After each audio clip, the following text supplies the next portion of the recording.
Princess Vera Talshin stood alone before the vast observation window of the neutral station, gazing into the endless sea of stars. The glass reflected her image with flawless clarity. A woman of blue skin, adorned with delicate silver markings, her golden eyes calm on the surface, yet hiding a storm of doubt and grief. Draped in the ceremonial robes of the Caltheran royal house, rich purple embroidered with shimmering gold, she looked every bit the perfect princess. Inside, she felt anything but. In 3 hours, she would come face to face with the human she had agreed to marry, a man she had never met, from a species her empire had spent the last 3 years trying to destroy. The marriage was meant to end a war that had consumed 2 civilizations. 3 years of relentless fighting had left countless worlds scarred beyond recognition. The Caltheran Empire had buried millions of its own. Humanity had paid the same terrible price. Across both sides of the conflict, there was scarcely a family untouched by loss, scarcely a planet that had escaped the flames. This union was not born from love. It was forged from the ashes of a war that neither side could afford to continue. And now, the diplomat said marriage would end it all. Vera pressed her hand against the cold glass. She had volunteered for this. Her father, the emperor, had gathered his children and explained the situation. The humans wanted peace, but needed a guarantee. The Caltherans needed peace, but could not appear weak. A marriage between their peoples would seal the treaty. It was tradition, her father said. Ancient tradition. Her older sisters had remained silent. They had their own families, their own lives. Her younger brother was too young. That left Vera. She was third daughter, trained in diplomacy, educated in 7 languages. She was expendable in the line of succession, but valuable enough to matter. "I will do it," she had said. Her father's relief had been visible. "You honor our house, daughter.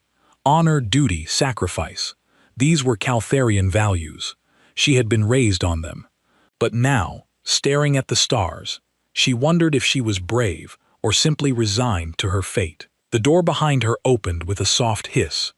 Commander Zin entered, her personal guard since childhood. He was tall even for a Caltherian, his skin darker blue than hers, his markings sharp and angular. "The human ship has docked," Zin said quietly. Veyron nodded, but did not turn. "What do you know of him?" "Captain Jake Morrison, 28 standard years old, military officer, combat pilot with many decorations. His service record is impressive." Zin paused. "For a human, you do not approve." "I do not trust them. 3 years ago they were enemies. Now we pretend to be friends because of politics." His voice carried the weight of someone who had fought in the war, who had lost friends. Vera finally turned to face him. "We are not pretending, Zin. We are trying." Perhaps he did not sound convinced. "Will you meet him now in the formal chamber? Let us not keep Captain Morrison waiting." The walk through the station felt longer than it should. Neutral stations were strange places, designed to offend no one, and therefore satisfy no one. Gray walls, bland lighting, air that smelled of recyclers and nothing else. Diplomats from a dozen species walked these halls, all working to keep the galaxy from tearing itself apart. The formal chamber was slightly better. It had seating for both species, a table designed for negotiations, and actual decorations on the walls. Art from various worlds, meant to show unity. Vera found it hollow. Admiral Helen Carter was already there. The human admiral was older, perhaps 50 years, with gray hair cut short, and sharp eyes that missed nothing. She wore her uniform with the ease of someone who had worn it for decades. 2 other human officers stood behind her. "Princess Vera," Admiral Carter said, inclining her head in a gesture of respect. "Admiral Carter, I am told Captain Morrison has arrived. He's preparing. He should be here shortly." The Admiral gestured to a chair. "Please sit." Vera sat, keeping her back straight, her hands folded in her lap. Zin took his position behind her, a silent guardian. The minute stretched, Vera studied the humans. They looked fragile compared to Caltherans, smaller, softer. It was hard to believe they had fought her people to a standstill. The door opened again. The man who entered was not what Vera expected. Captain Jake Morrison was tall for a human, but still shorter than her. He had dark hair, brown eyes, and a face that seemed kind. He wore his uniform well, but there was nothing aggressive about him, no warrior's pride in his stance. He simply walked in, saw her, and stopped. For a moment they stared at each other across the room. Then Jake crossed the distance and extended his hand, a human gesture of greeting. Vera had studied it. She stood and took his hand. His grip was firm but not crushing. His skin was warm. "Princess Vera," he said. His voice was calm, measured. "I'm Jake Morrison. It's an honor to meet you." She searched his face for deception, for resentment, for anything that would tell her what he really thought. She found only a quiet tiredness and something that might have been resignation. "He did not want this either, Captain Morrison," she replied. "The honor is mine." They released hands and stood there uncertain. Admiral Carter cleared her throat. "Perhaps we should sit and discuss the arrangements." They sat, Vera on one side of the table, Jake on the other, with their respective delegations behind them. For the next hour, they discussed the wedding ceremony. It would blend both cultures, Caltharian vows of honor, human vows of partnership. It would be broadcast across both empires, a symbol of unity. Jake spoke little, letting the Admiral handle most of the discussion, but when he did speak, his words were careful and respectful. He asked about Caltharian customs. He wanted to understand them, not mock them. That surprised Vera. When the formal discussions ended, Admiral Carter and Zinn stepped away to arrange security details. That left Vera and Jake alone at the table. The silence was awkward. "I read about your world," Jake said finally. "The crystal forests of Kalos Prime. They sound beautiful." "They are." Vera studied him. "You have an interest in xenobiology. History, actually. How different species develop. How they see the universe." He smiled, but it was sad. "Seems like we see things differently, which is why we ended up fighting. And now we are supposed to end that fight by marrying strangers." "Yes." Jake met her eyes. "I'm sorry. This isn't fair to you." His apology caught her off guard. "It is not fair to either of us." "No, but it might save lives." He leaned back in his chair. "I lost my family in this war. Parents, a sister. If marrying someone I don't know prevents another family from going through that, then I can do it." Vera felt something shift in her chest. Sympathy perhaps, or recognition. "I volunteered for the same reason. Too many have died." "Then maybe we can make this work," Jake said. "Not as a real marriage, I mean, but as partners trying to do the right thing." "Partners." Vera repeated the word. It felt better than husband and wife. Less permanent, less frightening. "Yes, we can try." They talked for another hour. Careful conversation like two people walking on ice, testing each step. But beneath the caution, Vera sensed something genuine in Jake. He was not a politician playing games. He was a man doing his duty, just as she was doing hers. When they finally parted, Jake offered his hand again. This time, Vera took it with less hesitation. "See you at the wedding," he said. "Yes, at the wedding." Vera watched him leave. Zinn appeared at her side. "Your assessment? He is not what I expected." "In what way?" Vera considered the question. Jake Morrison did not seem like a warrior. He seemed tired, sad, and determined. There was a gentleness to him that did not match his combat record. It confused her. "I expected someone harder," she admitted. "Someone who would resent this arrangement. Perhaps he hides it well. Perhaps." But Vera did not think so. She had seen genuine emotion in those brown eyes, pain and resignation, and a stubborn will to do what needed to be done. 2 weeks later, they were married. The ceremony took place on the same neutral station, in a hall large enough to hold representatives from both empires. Vera wore traditional Calarian marriage robes, silver and white. Jake wore his formal uniform. They spoke the vows written by committees, words meant to satisfy both cultures. But when Jake took her hands and said, "I promise to honor you and stand beside you," he sounded like he meant it. And when Vera replied, "I accept your promise and offer mine in return," she realized she wanted to mean it too. The war was over. The marriage had begun. What came next? Neither of them knew. 6 months of marriage had taught Vera that living with a human was strange. Their quarters aboard the diplomatic vessel Covenant were designed for both species. half Caltharian, half human. The temperature controls stayed at a compromise that left both of them slightly uncomfortable. The food processors held recipes from both worlds. Even the sleeping area was divided, though they each had their own space. A political marriage did not require them to share everything. Vera sat at her desk reviewing reports on agricultural exchanges between colonies. Boring work, but necessary. Across the room, Jake was cooking something at the human food station. The smell was unfamiliar, but not unpleasant. "Are you hungry?" Jake asked without turning around. "I ate earlier. This is different. It's called pasta, comfort food from Earth." He glanced over his shoulder. "My mother used to make it." Vera saved her work and walked over. Jake was stirring something in a pot, steam rising. He had removed his uniform jacket and rolled up his sleeves. It was the most casual she had seen him. "Your mother," Vera said carefully. They did not often speak of his lost family. "Yeah, she was a teacher, loved to cook." Jake's voice was steady, but Vera had learned to hear the pain underneath. "Anyway, there's plenty if you want to try." She did not refuse. They ate together at the small table between their two sides of the quarters. The pasta was soft and covered in a red sauce that tasted of vegetables and spices. It was very different from Caltharian food, which tended to be raw and mineral-rich. "Do you like it?" Jake asked. "It is warm," Vera said. "Caltharians do not usually cook our food." "I know, but sometimes warm is good." They ate in companionable silence. This had become their pattern over 6 months. Small gestures of sharing, learning each other's habits. Jake had started studying the Caltharian language seriously, practicing with her each evening. Vera had introduced him to her favorite literature, though the philosophical texts clearly confused him. "Can I ask you something?" Jake set down his fork. "Yes."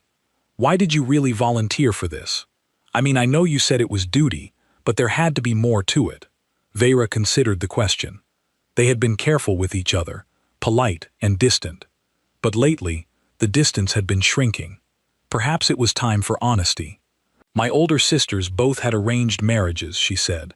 "Traditional Caltharian matches chosen by my father. They are not happy. I saw that growing up. When this opportunity came, I thought at least I would be choosing my duty, and perhaps marrying a human would be different." "Different how?" "Humans do not have the same expectations. You do not require your wives to be warriors, or bear many children, or fulfill 100 social obligations." She met his eyes. "I thought perhaps I could just be myself." Jake nodded slowly. "And can you be yourself?" "I mean, I am trying to learn how." Vera paused. "What about you? You have excellent service records. You could have refused this assignment." "No, I couldn't." Jake's expression grew distant. "My last mission was a combat drop on Station Xeris. We were trying to evacuate civilians before your fleet arrived. I got most of them out, but not all. 140 people died because I wasn't fast enough. That was not your fault. War is. I know what war is." Jake's voice was quiet but firm. "I've been fighting since I was 20. 7 years of combat. I've killed people. I've watched friends die. And for what? Because our governments couldn't figure out how to talk to each other." He looked at her directly. "When Admiral Carter asked me to volunteer for this, I saw a way out, a way to make my service actually mean something. If our marriage could help end the war, then maybe all those deaths would count for something." Vera felt the weight of his words. She had seen him as gentle, perhaps even weak by Caltharian standards, but there was steel underneath, quiet determination, a sense of purpose that matched her own. "Then we are both trying to make meaning from loss," she said. "Yeah, I guess we are." That conversation changed something between them. They began to talk more freely. Jake told her about growing up on Earth, about his fascination with ancient military history, how he had studied strategies from wars fought thousands of years ago. He showed her a small collection of books he kept on, an electronic reader. Sun Tzu Clausewitz, names that meant nothing to Vera, but clearly meant everything to him. She shared her own passion for xenobiology, how different species adapted to different worlds, the incredible diversity of life in the galaxy. Jake listened with genuine interest, asking questions that showed he was really paying attention. "You would have made a good scientist," he said one evening. "And you would have made a good scholar," she replied. Why did you become a soldier? Jake's smile faded. Family tradition partly, but mostly because I wanted to protect people. The Federation was expanding into contested territory. Pirates, raiders, hostile species. Someone had to stand between them and the colonies. Noble? Not really. I'm good at violence. That's just the truth. He said it matter-of-factly, without pride or shame. Better to use that skill protecting people than pretending I'm something I'm not. Very thought about that. Caltharians believed that skill in combat was the highest virtue, but Jake seemed almost apologetic about it, as if being good at fighting was a flaw rather than a strength.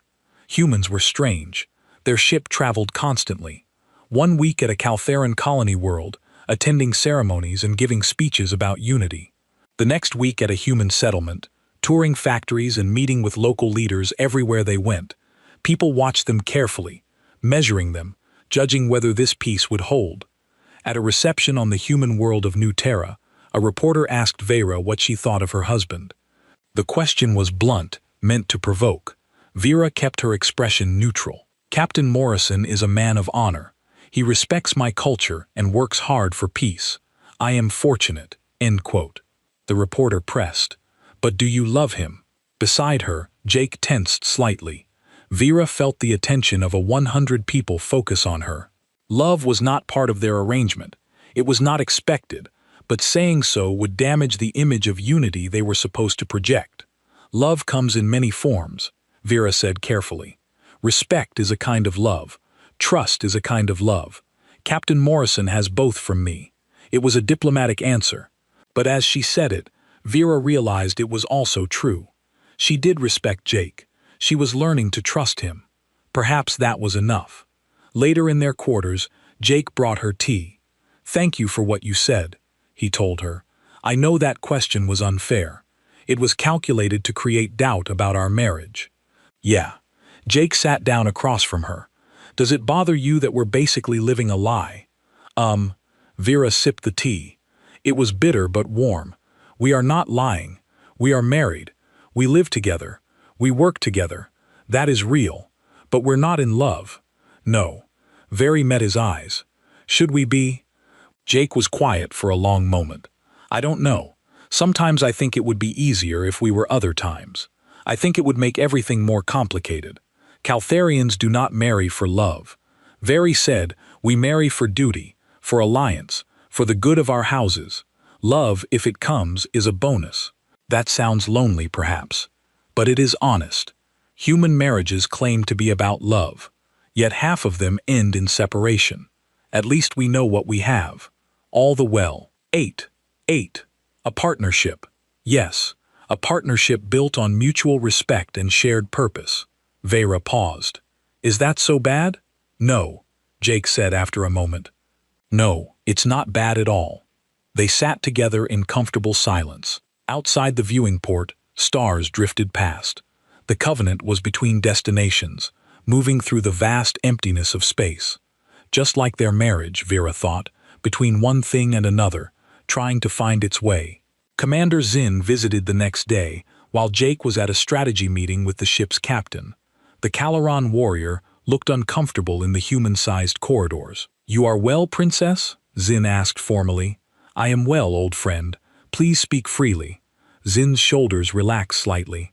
"I worry for you. This marriage, this life, it is not what you deserved. I have everything I need, but not everything you want." Zinn stepped closer. "I see how you watch him, the human. You are beginning to care for him." And Vera did not deny it. "Would that be so terrible? It would be dangerous. This peace is fragile. If it breaks, you will be caught between your people and your husband. Which will you choose?" The question hit harder than Vera expected. She had not thought that far ahead. The peace seemed stable. The treaty was signed. But Zinn was right. If war came again, what would she do? "I would choose to prevent the war," she said finally.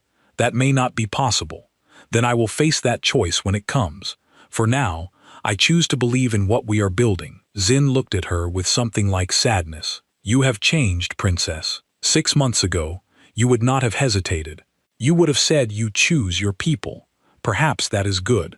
Perhaps that is the point of this marriage. to make the choice harder, to make peace more valuable than pride. Zin bowed and left without another word. Vera stood alone in their quarters, thinking about his question. Could she choose Jake over her people? Could she choose her people over Jake? She did not know the answer. That evening, Jake taught her a human game called chess. Black and white pieces on a checkered board, each with different moves. The goal was to trap the opponent's king. It's ancient, Jake explained, thousands of years old. Every culture that played it changed the rules slightly, but the core stayed the same. Vera was terrible at first. She kept losing her pieces in careless attacks, but Jake was patient, showing her strategies, teaching her to think several moves ahead. By their third game, she was starting to understand. "You're getting better," Jake said as she captured his knight. "This game requires thinking like the enemy." Exactly. The best generals always understood their opponents. They played into the late hours, and somewhere between one game and the next, Vera reached across the board and put her hand over Jake's. He looked up, surprised. "Thank you," she said simply. "For what?" "For being patient with me, for respecting my culture, for trying to make this work." Jake's expression softened. He turned his hand over and gently squeezed hers. "We're in this together. That's what partners do, Rubble." They stayed like that for a moment. Hands joined over a chessboard, the first real gesture of affection between them. It was small, it was careful, but it was real, and Vera realized that somewhere in the past 6 months, she had stopped thinking of Jake Morrison as the human she had been forced to marry. She was starting to think of him as simply Jake, her partner. Maybe eventually something more. New Kethos was beautiful. The colony world sat on the border between human and Caltheran space. It had been one of the most contested systems during the war. 3 major battles had been fought in orbit. Thousands had died. Now, 9 months after the peace treaty, the colony was celebrating. Schools were being rebuilt. Children were laughing again. It was supposed to be a symbol of hope. Vera stood on a platform overlooking a crowd of mixed species, humans and Kalans together, waiting for her to speak. Beside her, Jake stood in his dress uniform. They had arrived that morning for the dedication ceremony of a new school. Both species had contributed to building it, a joint project, another symbol. "They look happy," Jake said quietly. "They do." Vera felt genuine pleasure at the sight. This was what their marriage was supposed to achieve. This peace, these smiling faces. The colony's governor, a Caltherion named Sarat, stepped forward to introduce them. But before he could speak, the sky changed. It started as a distant roar. Then the air itself seemed to shake. Vera looked up and saw ships dropping out of hyperspace. Caltherian design, but they were not displaying peace signals. They were displaying war colors. "Get down." Jake's hand grabbed her arm and pulled her behind the podium. Explosions erupted across the colony as orbital bombardment began. The crowd scattered in panic. Screaming filled the air. Buildings that had just been rebuilt were torn apart by weapons fire.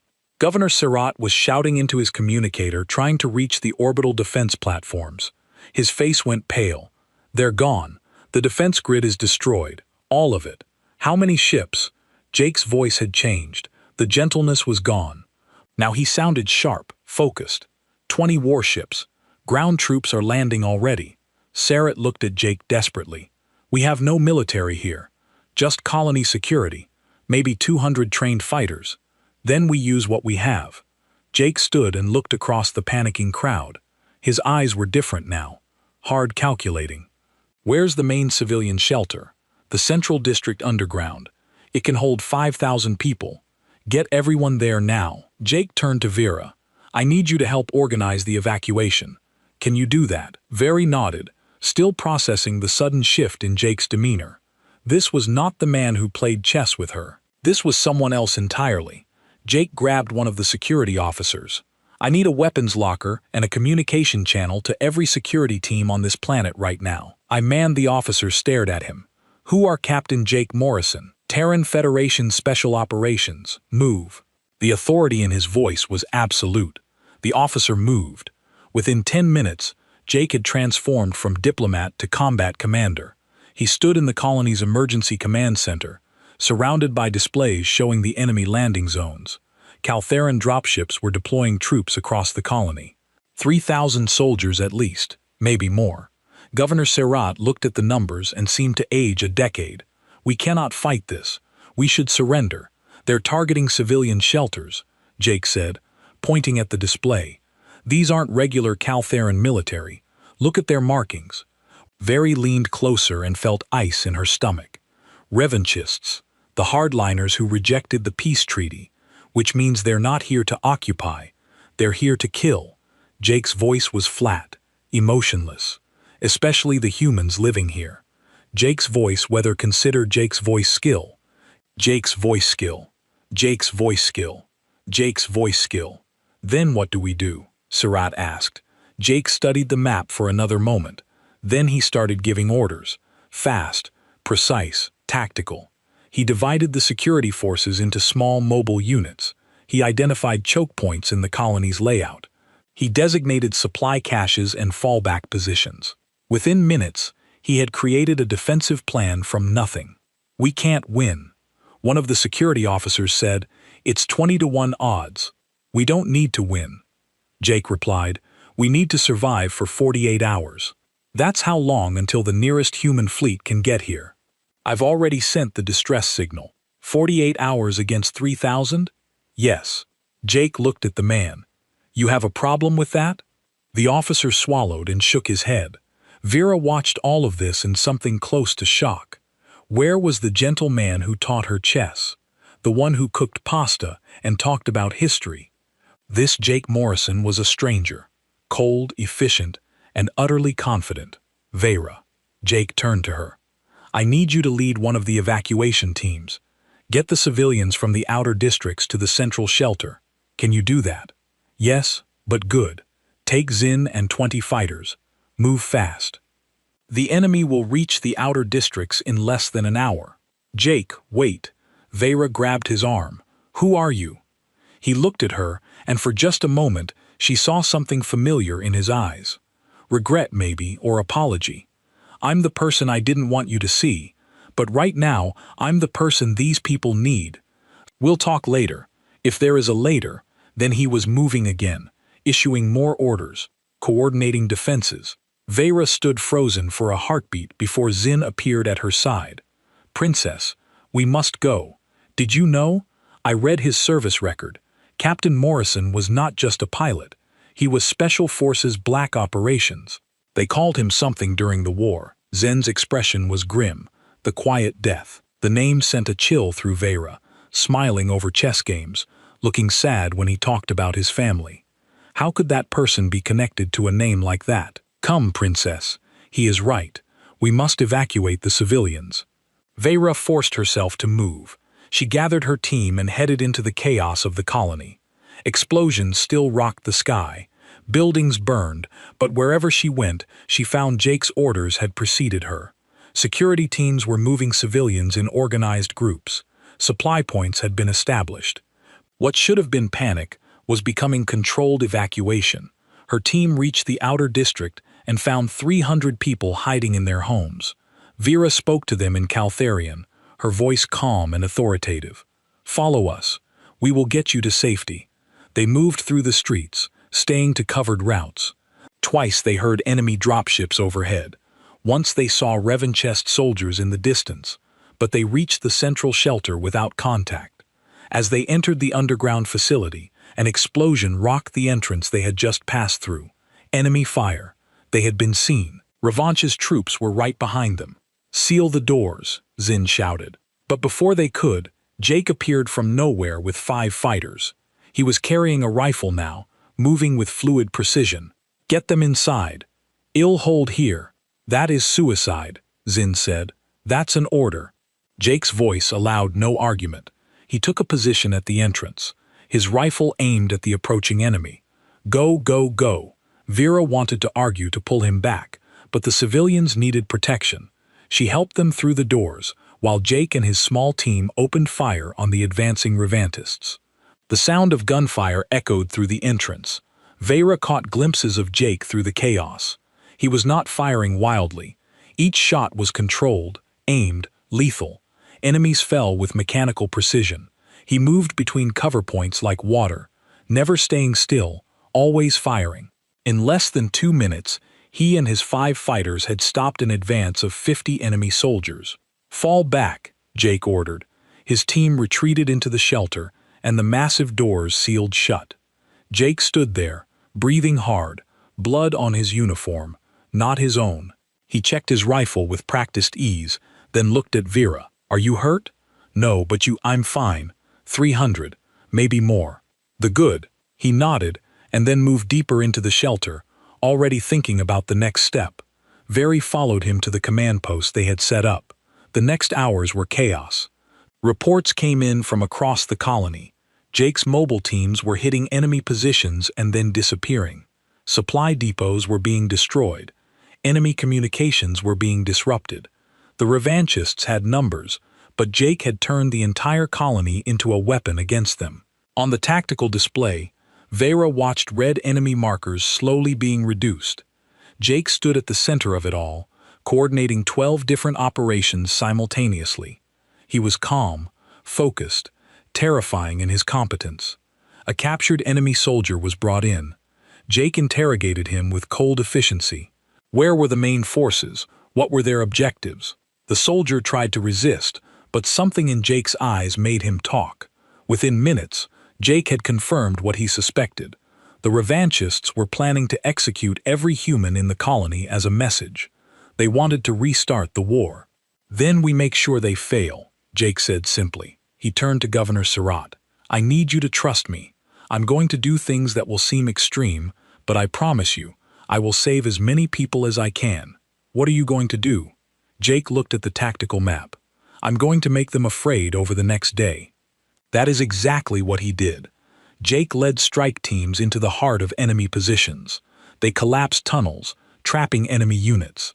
They rigged fuel depots to explode, destroying equipment and supplies.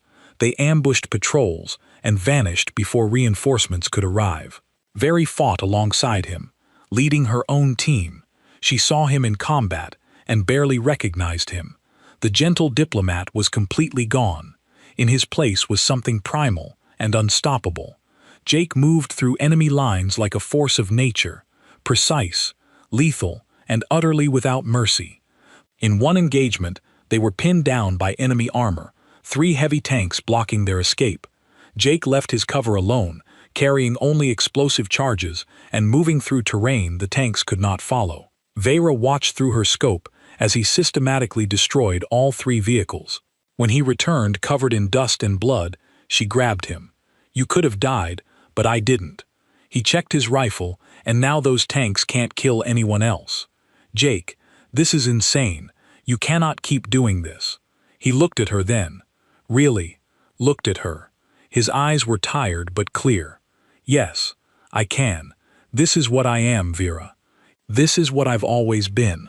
I'm sorry. You have to see it. I do not understand. How can you be this person and also the man who plays chess with me?" "They're the same person." Jake's voice was quiet. "War does not change who I am. It just shows what I am willing to do to protect people I care about. And I care about these people. I care about this peace we have built. I care about you are." The confession hung in the air between them, around them. The war continued, explosions in the distance, screaming death. But in that moment, Vera saw Jake clearly for the first time. He was both the gentleman and the warrior, the diplomat and the killer, and he was using every part of himself to save lives. "I care about you too," she said, "which is why I need you to survive this. Then help me." He squeezed her hand briefly. "We have 24 hours until the fleet arrives. We just need to hold on." They held on barely. Enemy casualties mounted into the hundreds, while Jake's forces lost only 37 fighters. The revanchists began to break psychologically.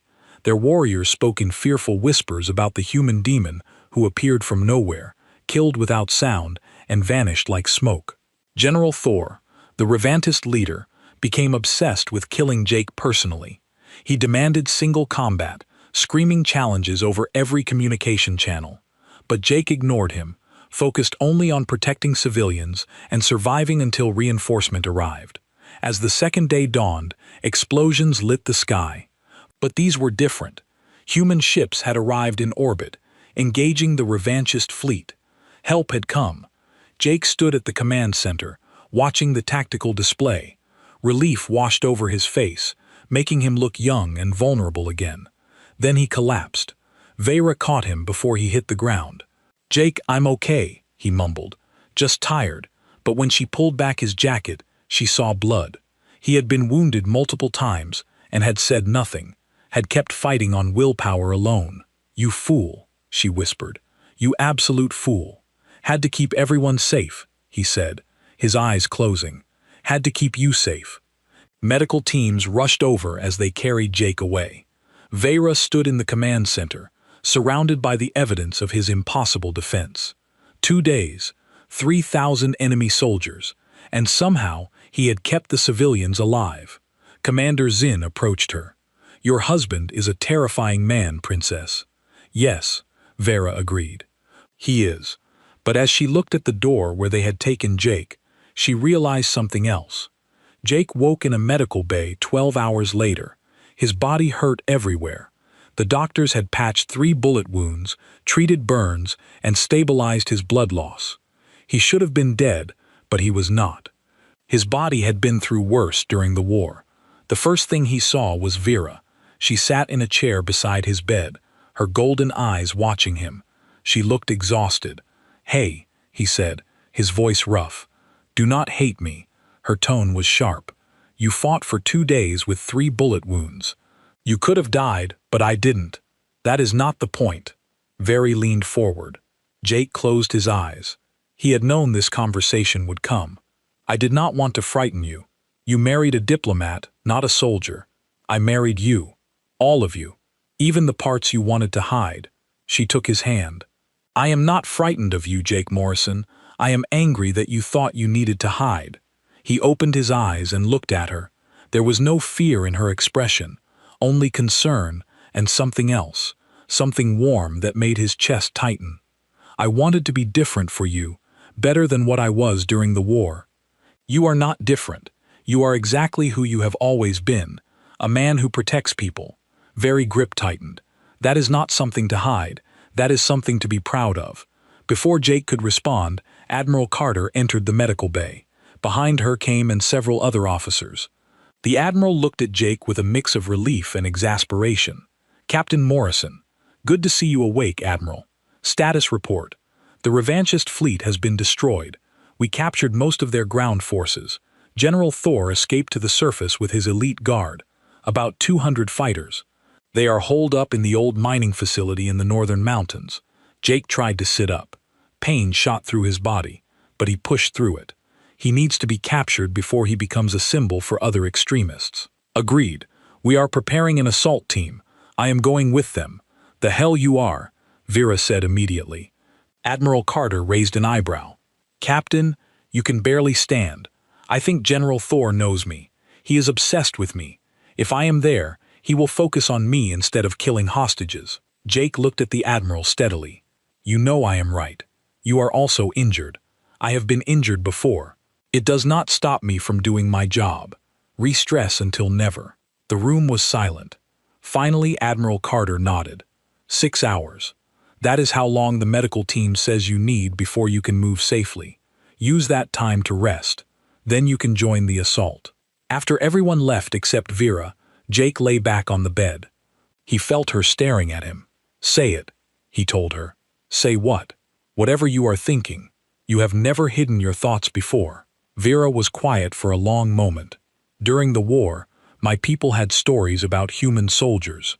We said they were weak, small, easy to break. But then we fought you and learned we were wrong. Humans were terrifying because you never stopped. You lost battles and kept fighting. You lost soldiers and kept advancing. You should have surrendered many times, but you never did. Stubbornness is a human trait. It is more than that. It is will. Pure, absolute will." She looked at him directly. "I saw that will in you these past 2 days. You should have fallen a dozen times, but you kept moving, kept fighting. The Revantists started calling you something. Did you know? No. The god of war. They said you fought like one of our ancient battle deities given flesh. Vera's voice was soft. And watching you, I believed them. Jake did not know what to say to that. He had never thought of himself as anything special, just a soldier doing his job. I am not a god. I am just a man who is very good at violence. No, you are a man who is very good at protecting people. There is a difference. 6 hours later, Jake stood with the assault team in a transport heading toward the northern mountains. His body still ached, but the medical team had given him drugs that dulled the pain. Beside him, Vera wore combat armor. He had tried to convince her to stay behind. She had refused. "Where you go, I go," she had said. "We are partners now." They flew over the ruined colony toward the mining facility. Intelligence showed that General Thor had fortified his position. 200 elite revanchist warriors, heavily armed in a defensible location. The assault team numbered 50. Not good odds. Jake studied the tactical displays. The mining facility was built into the side of a mountain with multiple levels and dozens of tunnels. Perfect for defenders, terrible for attackers. He needed an advantage. "There," he said, pointing at a map. "The old ventilation system. It is supposed to be sealed, but these structures always have weak points.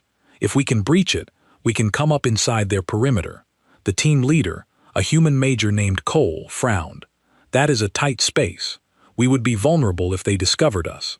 Then we make sure they are looking somewhere else." Jake pulled up another section of the map.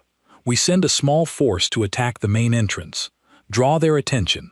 While they are focused there, the real assault team comes through the ventilation system. Who leads the distraction?" Jake met his eyes. "I do." "Absolutely not," Very said immediately. "It has to be me. Thor wants me. If he knows I am at the main entrance, he will commit all his forces there. It is the only way this works." Major Cole considered it.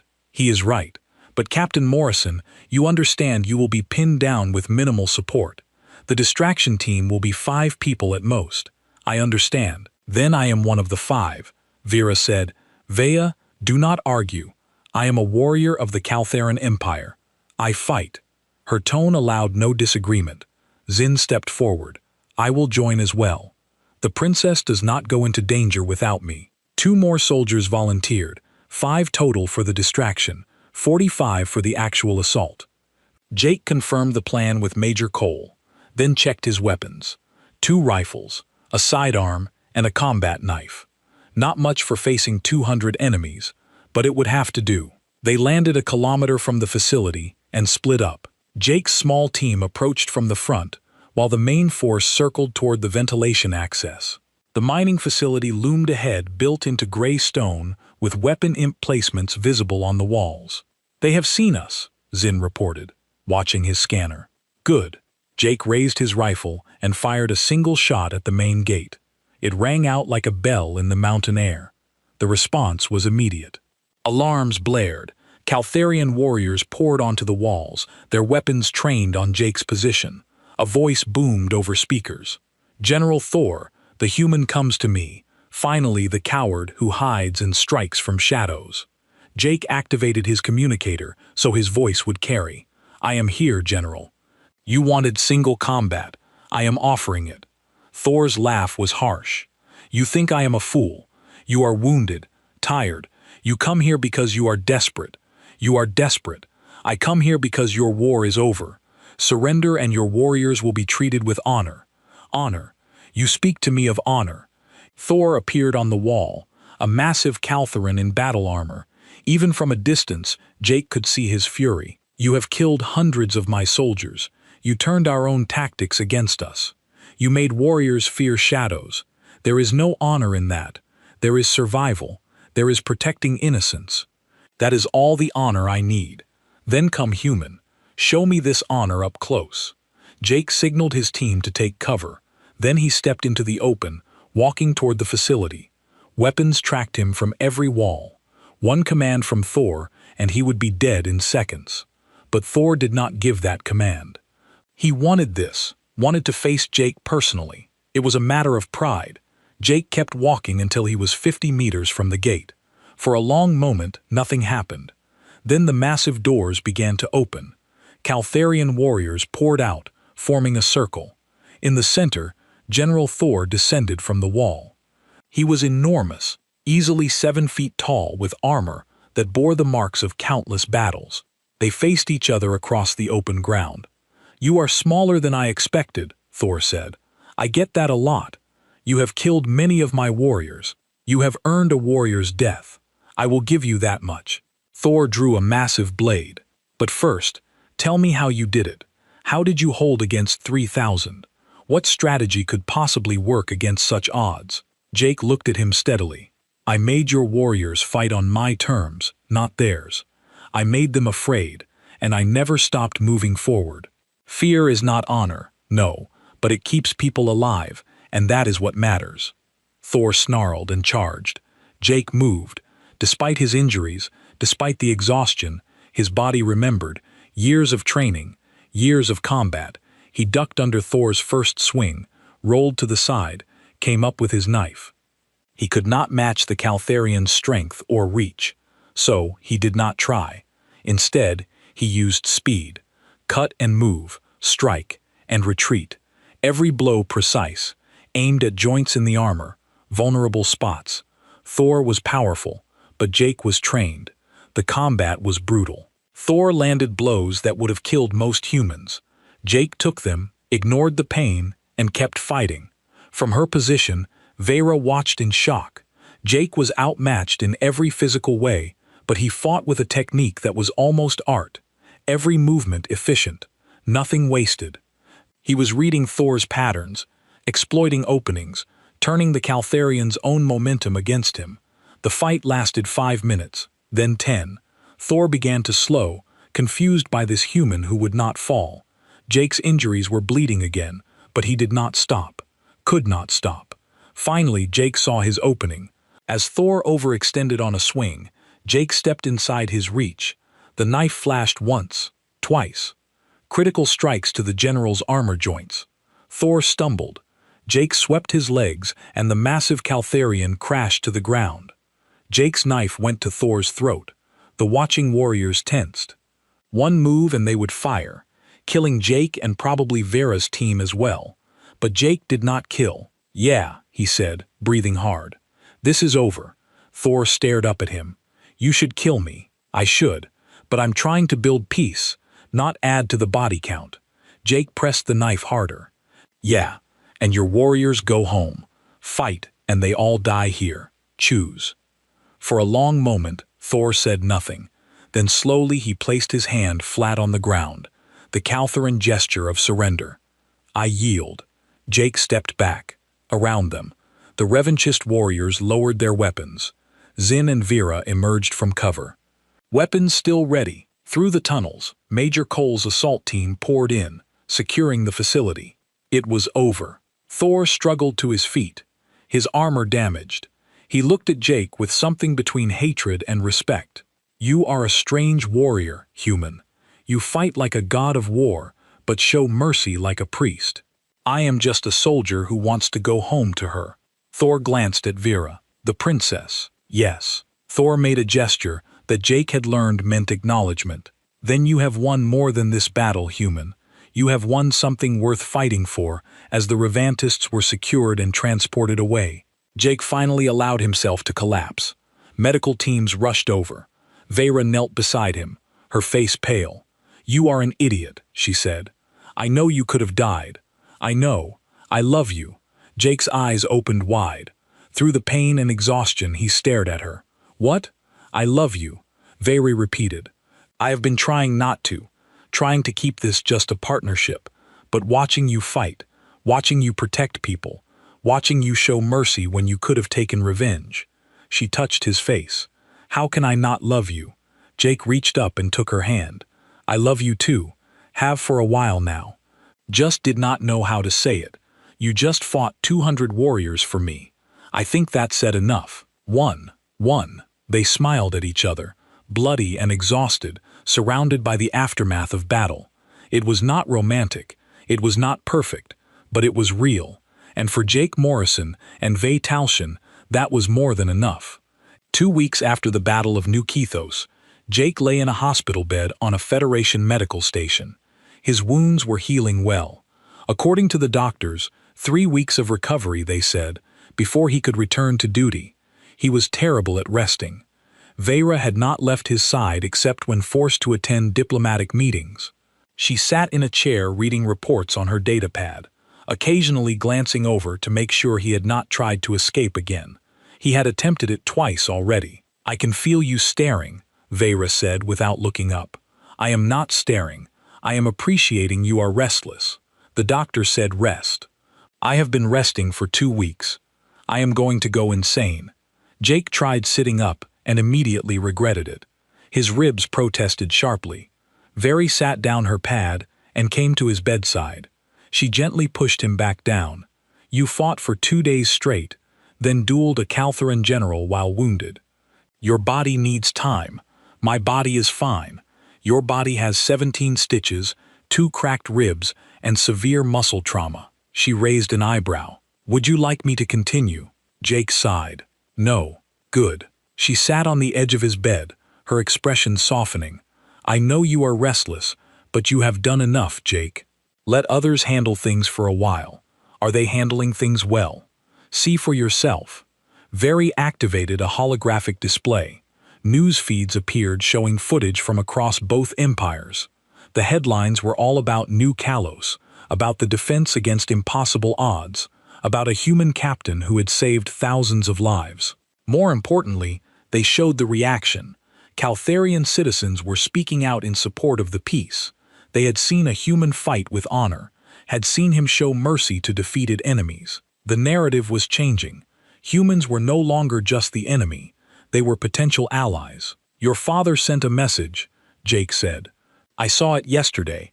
I know. He wants to give you the Star of Kalos." Vera smiled slightly. "You will be the first human to receive it. I do not want medals." "I know, but you are getting one anyway." My father was very impressed. He said, "You fought like one of our ancient warriors."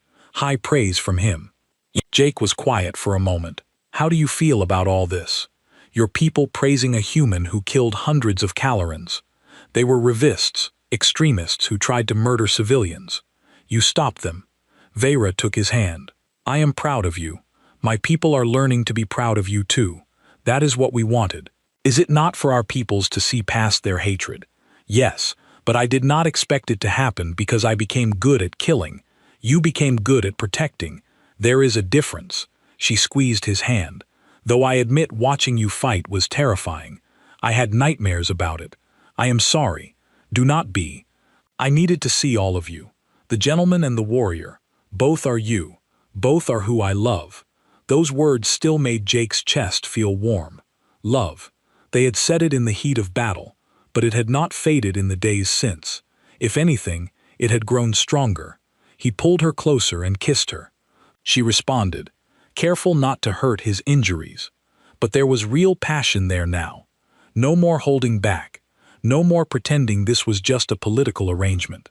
When they pulled apart, Vera rested her forehead against his. A Caloran gesture of intimacy. "When you are healed, we need to talk about our future." What about it? This was supposed to be a temporary marriage for politics, but I do not want it to be temporary anymore. Neither do I, Jake said immediately. I want this to be real, all of it. Then we tell our governments. We make them understand this is not just for show. Vera pulled back to look at him. Are you ready for that? My people will have expectations. They will want children to secure the alliance. I want children with you when we are ready. Her smile was radiant. Good, because I want that too. A knock on the door interrupted them. Admiral Carter entered, followed by Commander Zinn and several other officers from both species. The Admiral looked at Jake with her usual no-nonsense expression. Captain Morrison, I have news. Good or bad, both. Good news. The revanchists have been fully disbanded. General Thor is cooperating with interrogations. We have identified and arrested most of the leadership. The threat is over. And the bad news, you are being recalled to Earth for a formal ceremony and debriefing. Emperor Tal Shin is coming as well. Both governments want to turn this into a major diplomatic event. Carter's expression suggested what she thought of diplomatic events. 3 weeks of ceremonies, speeches, and meetings. Jake groaned. I hate ceremonies. Too bad. You are a hero now. Both empires want to parade you around. Carter allowed herself a small smile. Could be worse. You could be back in combat. At least in combat. I know what I am doing. Vera laughed. You will be fine. I will be there with you.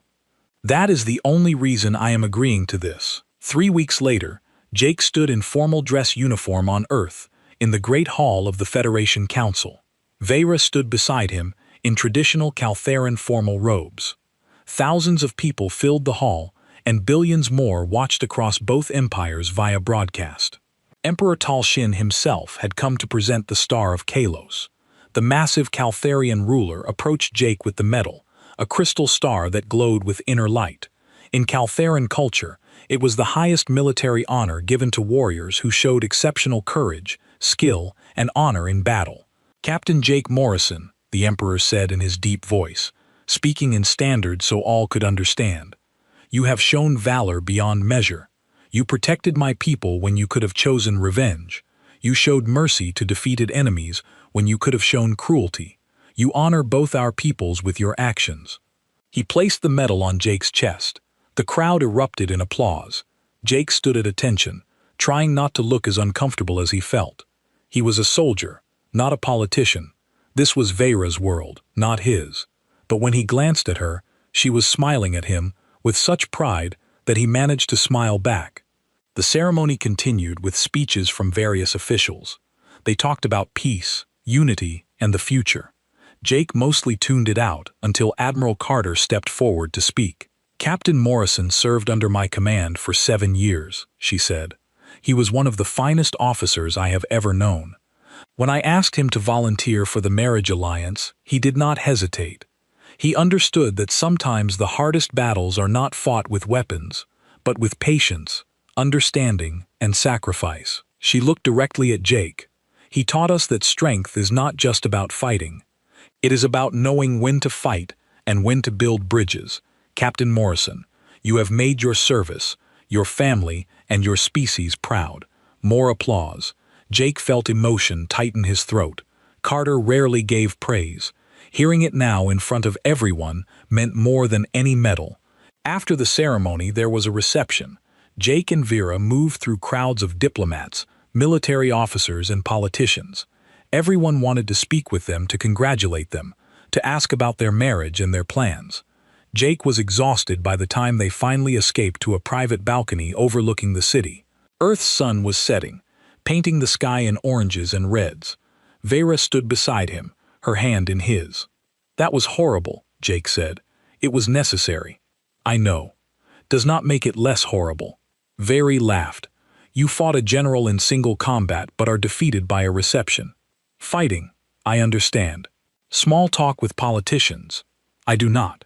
They stood in comfortable silence watching the sunset. Finally, Vera spoke. What do you want, Jake? After all this, when the ceremonies are over and things return to normal, Jake thought about it. 6 months ago, he would have said he wanted to go back to military service to fight. But that was before Vera, before New Kalos, before he realized there was more to life than combat. I want to continue the diplomatic work, he said, traveling between worlds, building connections, but I want to do it with you, as a real partnership, as husband and wife, not just for politics, not just for politics. He turned to face her fully. I want a life with you, Vera, a real life. I want to wake up next to you. I want to argue about whose turn it is to cook. I want to teach our children about both our cultures. I want all of it. Vera's eyes shone with unshed tears. That is what I want too. A real marriage, a real family, not for our governments, for us. Then let us make it happen. She kissed him then, deep and passionate, the setting sun painting them both in gold. When they pulled apart, she rested her head on his shoulder. Do you think the peace will last? She asked quietly. I think it has a chance. We have proven that humans and Caltherans can work together, can care for each other.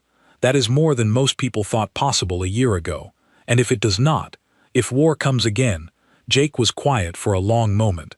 Then we will face it together. Whatever comes, we face it together. Together, Vera agreed.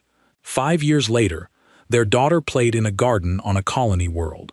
She had her mother's golden eyes and her father's dark hair. Her name was Maya, meaning illusion in human language, and hope in Caltharian. She was 3 years old and already showed signs of having inherited traits from both species. Hybrid children were still rare, still studied by scientists trying to understand the genetics, but Maya was healthy and happy. Jake watched her chase butterflies through the flowers. Vera sat beside him on a bench, her hand resting on his knee. They lived on the Covenant, still traveling between worlds. But they had established a home on this colony, a place where humans and Kalans lived side by side. "She has your stubbornness," Vera observed, as Maya refused to give up on catching a butterfly. "And your determination," Jake replied. "A dangerous combination, the best kind." Mia finally caught the butterfly, cupped gently in her small hands. She ran over to show her parents, her face alight with joy. Jake knelt down to examine it with her. The butterfly's wings were iridescent blue, a native species to this world. "Pretty," Maya said in a mix of English and Caltharian. "Very pretty, but we should let it go." "Okay, it needs to be free." Maya thought about this, then carefully opened her hands. The butterfly flew away. She watched it go with wide eyes. "Will it come back?" "Maybe if we are patient and kind like peace." Jake looked at his daughter in surprise. "You said peace is like butterflies. We have to be patient and kind, or it flies away." Jake glanced at Vera, who shrugged. "I may have told her one of your metaphors." He laughed and picked up Maya, holding her close. "Yes, exactly like that. We have to take care of peace." Mia hugged him. "I will help take care of it, Papa. I know you will, sweetheart." Later that evening, after Mia was asleep, Jake and Vera sat on their balcony. The colony stretched out below them, lights from human and Caltharan homes mingling. In the distance, they could see the memorial to those lost at New Kithos. The colony had been rebuilt, stronger than before. "Do you ever regret it?" Vera asked. "Volunteering for this marriage?" "Never." "You never." She leaned against him. "I married a human for peace. But I stayed married because I fell in love. I promised to fight for peace," Jake said.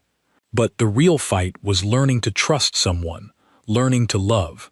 That was harder than any battle. And you won. We won." Together, they sat in silence, watching the stars come out one by one. The galaxy was still vast and often dangerous.